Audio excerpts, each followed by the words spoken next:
in a position to give you my thoughts on ruling on this particular issue. The court has considered the issues framed in the defendant Williams' motion to enforce the disqualification of Prosecutor Love, and to that end, I've considered what has been pled in Mr. Williams' motion.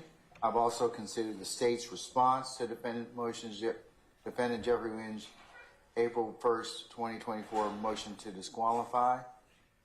I've also considered the arguments of counsel.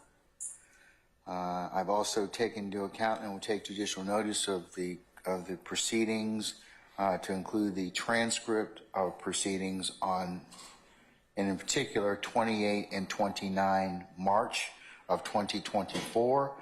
And the court also has had the opportunity to review and consider the following exhibits. States 32 alpha alpha, states 33 alpha alpha, states 34 alpha alpha, and states 35 alpha alpha.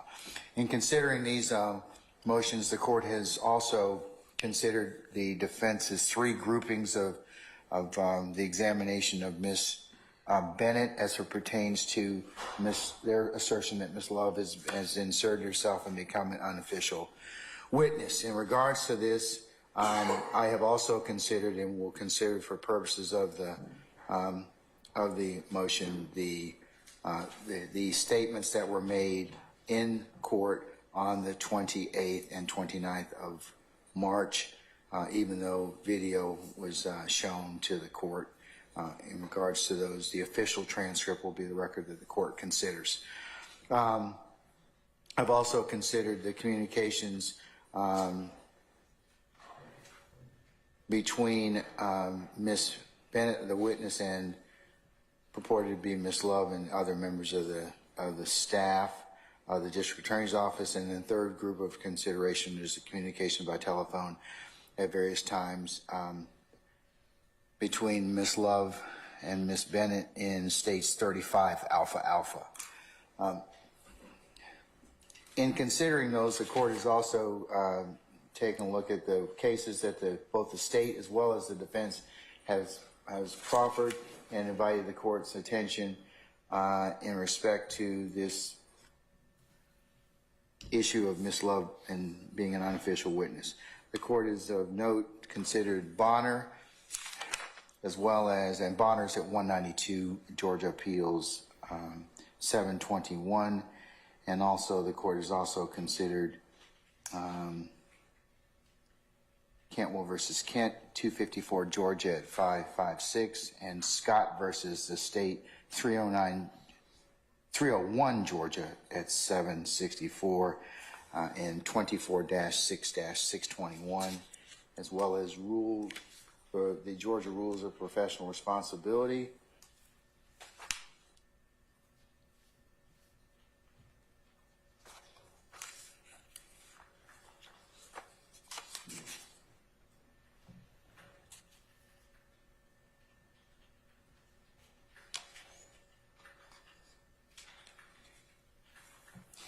Uh, 3.7.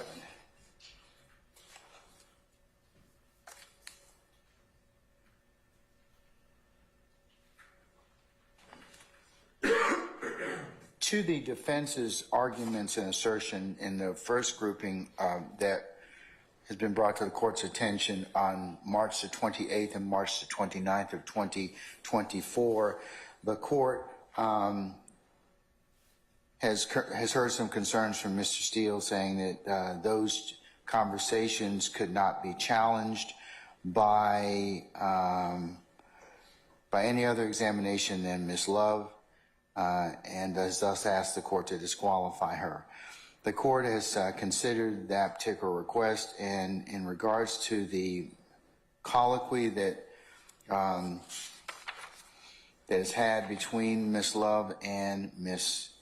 Bennett, as referenced from the transcript, in the interest of fairness and judicial economy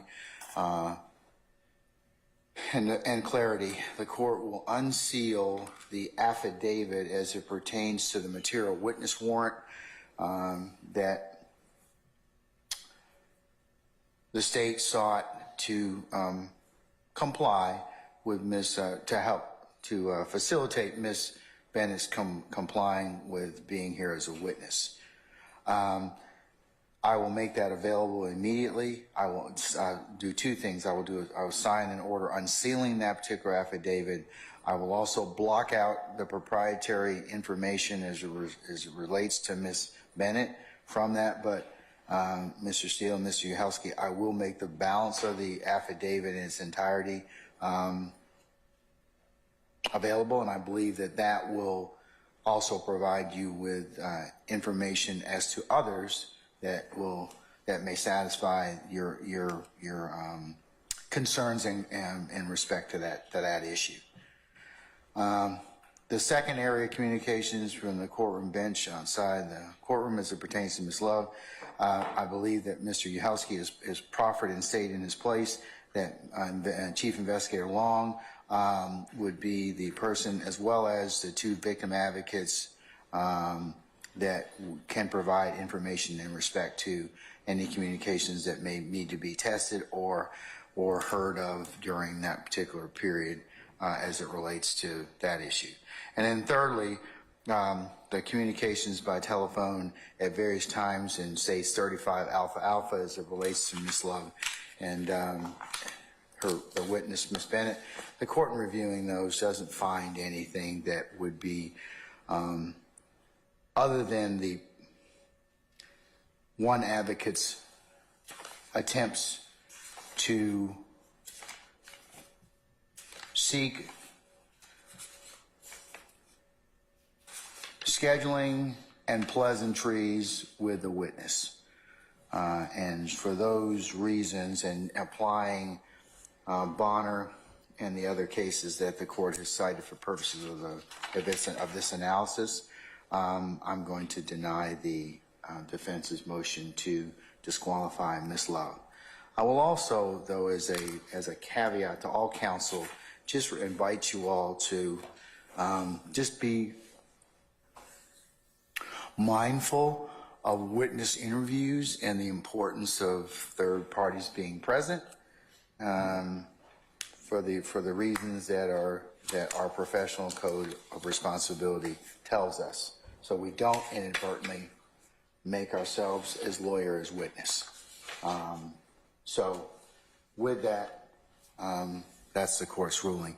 Mr. Uhalski, if you will prepare a suitable order for the court's consideration, send that to Mr. Steele, and if I could get that by next Friday, that would be the 12th of April. That would be fabulous. Okay?